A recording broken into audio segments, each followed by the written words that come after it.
Hello there, it's Jean from the Inky Owl Studio. I'm working on my grungy journal, grungy lacy journal, and what I'm going to do today is just kind of show you how I set up my pages and how I work on them, and just sort of my process of getting the pages done. I did assemble these with the papers I want. So what I've done here is I've printed on, this is printed on parchment paper. Sometimes I print it on tea stain paper, sometimes just the regular white paper. I just try to do a variety of shades. Um, you know, things that have grunge on them, things that, just kind of plain don't. Got some vintage music paper here. I printed on tea stain paper, a receipt.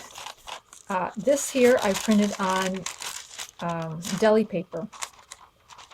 And it's sort of like, it's thin like vellum, but it's a lot softer feeling. Here's a kind of a grungy page. Here, something we grunged up the other day, a page of Shakespeare from a Shakespeare book. These prints here, these really beautiful fabric looking like prints, are from my porch prints, and it's called Floral Parchment, and I just really love them. They're very muted, and this, of course, I showed you this at the beginning with that print there. Okay, so that's what I just kind of tried to do when I assembled all these papers. These are a reproduction from a Sears catalog advertising ladies' dresses. Trying to kind of put a little bit of a ladies' theme in here. Here's a lace doily. I got some original ephemera, and I'm so excited to be using that. This is a ledger paper from 1901. So I'm kind of excited to put some original ephemera into this journal. I think it's going to be really fun. I've got some more things I'm going to add to that. So anyhow, that is sort of the assemblage of papers that I have here already. Now what I have here is it's a simple board that I showed how I made it a long time ago, but just basically it's a piece of pretty hard book board. Maybe not quite as hard as book board. It's like the back of a paper pad, but it's heavy, like a chipboard. That's what I'm trying to say. And I put 2 holes in it, and I strung a piece of elastic through the holes, stapled it down. Just very nothing fancy. Just stapled them down in there. And now I have this that I can put my papers into. Because if I now, some people like to sew their papers in their journal and then decorate them, and I've done that before, and I do like that, but it makes it more difficult to maybe sew things in, or if you want to really work on a paper, like if I wanted to do stenciling on here, it'd be so much easier if I could just slip it out, do my stenciling, and slip it back in. So that's kind of why, for me, this works out really well.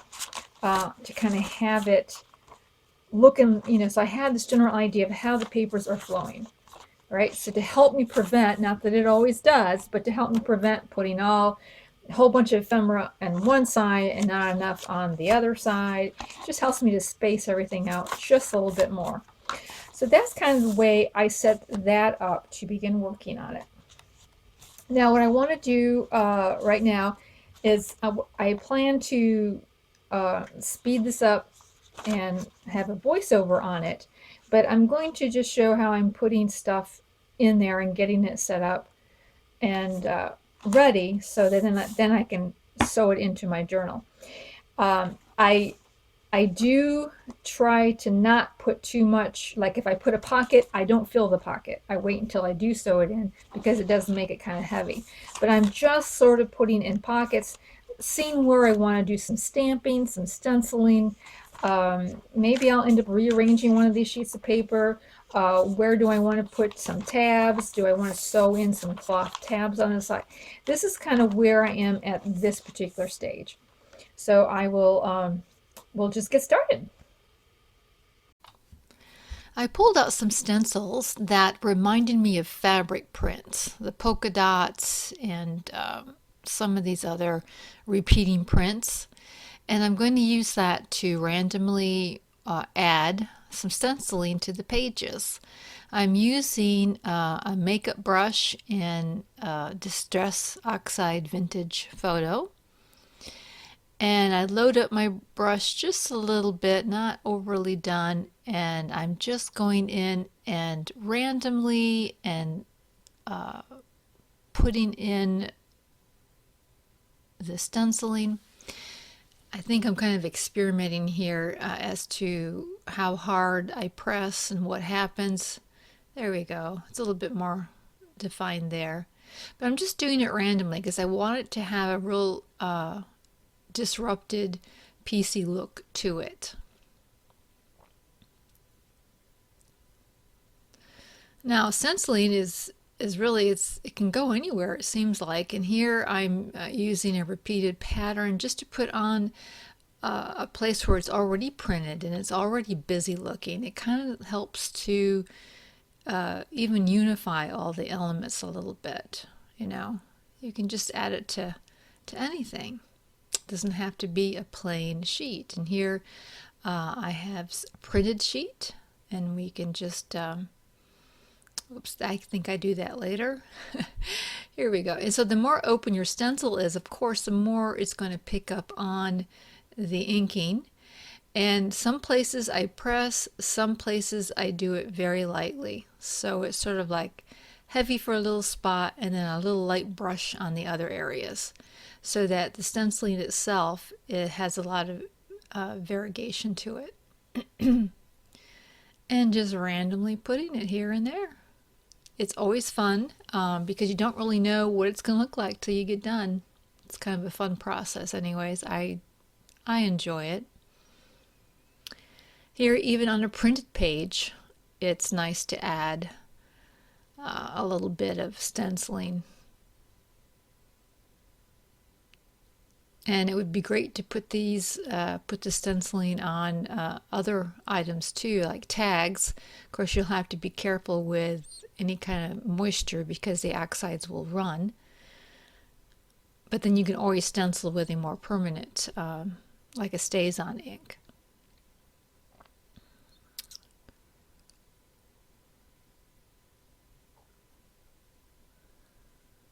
I thought about doing the vintage piece, but I don't think I'm going to. I think I'll just leave that one open.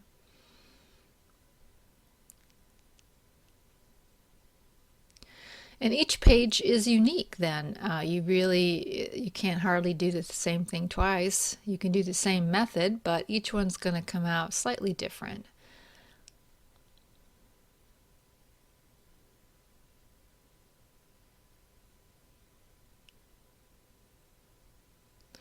This page just seemed like it was really stark with the staining and the whiteness of it. So the stenciling, I think, really helped to blend it all together. So it's a nice thing to add to something like this that you just feel like it's just too stark or whatever, and you just want to have more of a blended background.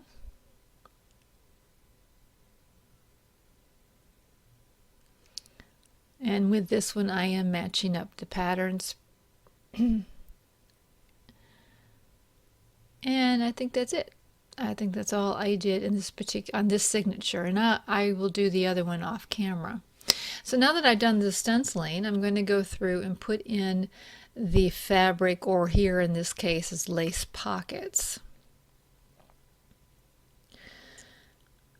So you definitely want to sew before you if you want to sew on the pages, you want to do that before you put the signature into the cover. It just makes it so much easier, of course. And so what I'm going to do is I'm going to place it where I think I'm going to like it, and then I just clip it in there. Just, you know, because I just sometimes want to think about that, make sure that I really like it where I put it. And we'll find a place for the second pocket.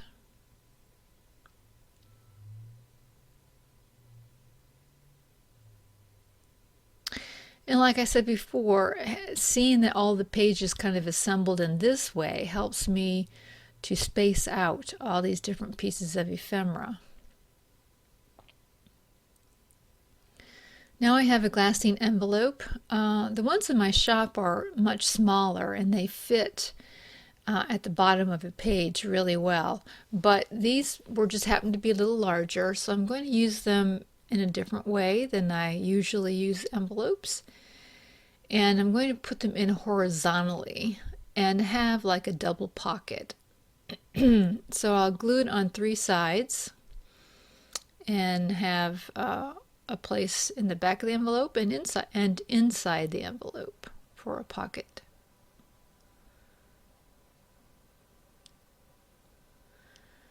And I do a lot of flipping through because it kind of gives my brain, I guess, a visual of the layout of the journal. And I'm going to do the same with a bag, glue it on 3 sides and have the same kind of pockets, only that I'm going to put this in the other signature, and so I'll just stuff it where I think I'm going to be putting it in the future. And I'll show you at the end how that ended up. And of course the lovely photo there with the page topper that we made. This will be, I'm just kind of putting it in where I think its home is going to be, and I end up changing it a couple times here. And it doesn't matter really. I guess I just wanted to put it in there so that when I flip through the journal, all the elements are spaced out kind of nice, so that every so many pages you have a little surprise of an element. Kind of like to have that variety going in there. And actually I'll end up taking this out anyway before I sew it into the journal. But now I just have a sense of how it's being built up.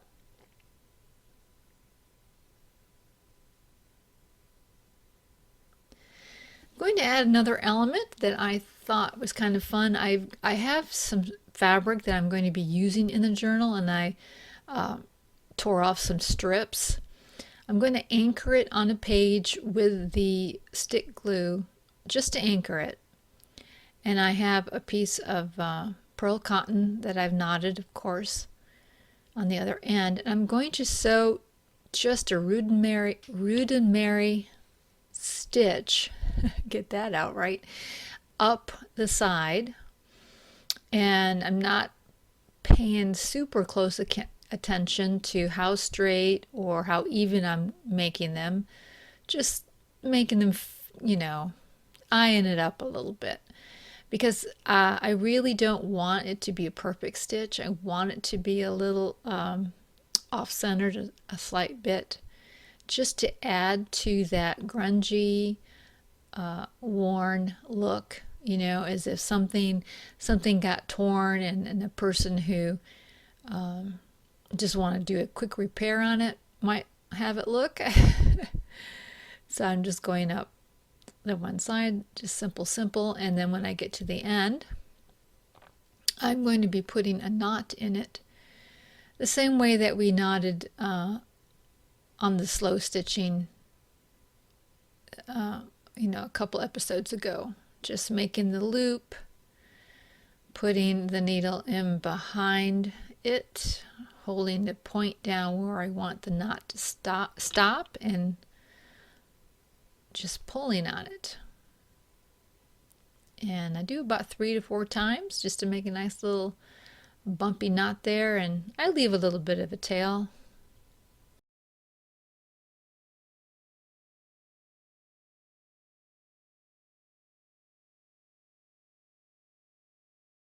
Alrighty, we'll just take a quick look at the other signature that I did off camera just to kind of give you a sense.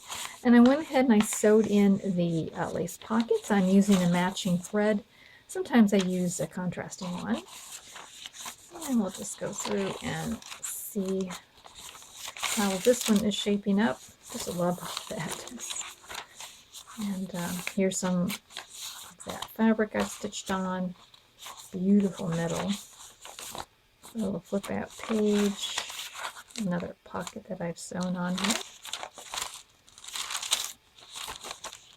And here's that bag. I cut it a little bit shorter and glued it 3 places so that there's a pocket here, and then of course a pocket there.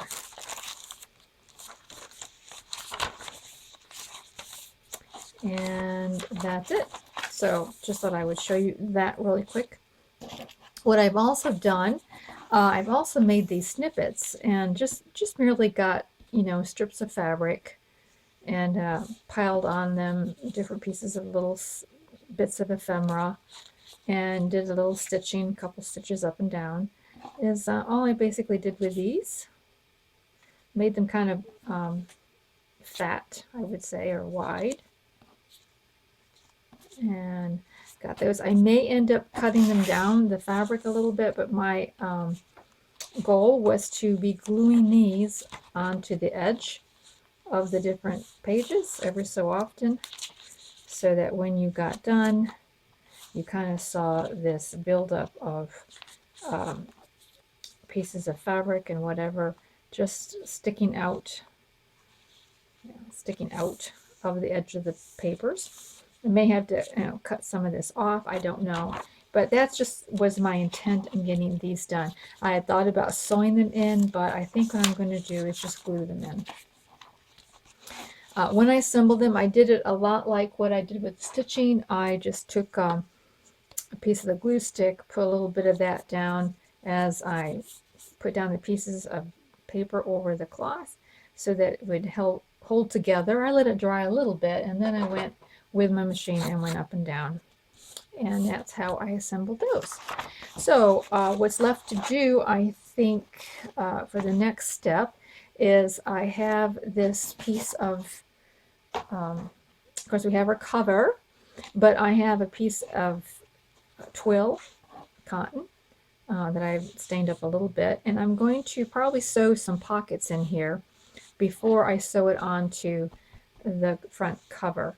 So that's coming down the road, and eventually we'll be putting these guys in here. Now I really should have made this a little wider. I know sometimes I don't get the measurement quite right because of course the more you pile into something, the more room it's going to take up here in the spine and make the covers shorter. I think we'll be okay though. I think we'll be fine. Let me take out this backing and see. And that's another reason why I like to put stuff in to the signatures before I sew them in, so I can get a sense of how much bulk is going to be in there. And you know, if it's too close and I don't, and like, you know, the cover comes like to here and I have all that sticking out, I may have to take out some things. So it just gives me time to rearrange and do things by adding a lot of the elements before I actually sew them in. So anyhow, so next time we get together, we will probably be at that point, and yeah, I might work on some more little pieces of ephemera. Thanks so much for viewing. I hope you have a great and crafty day. Bye.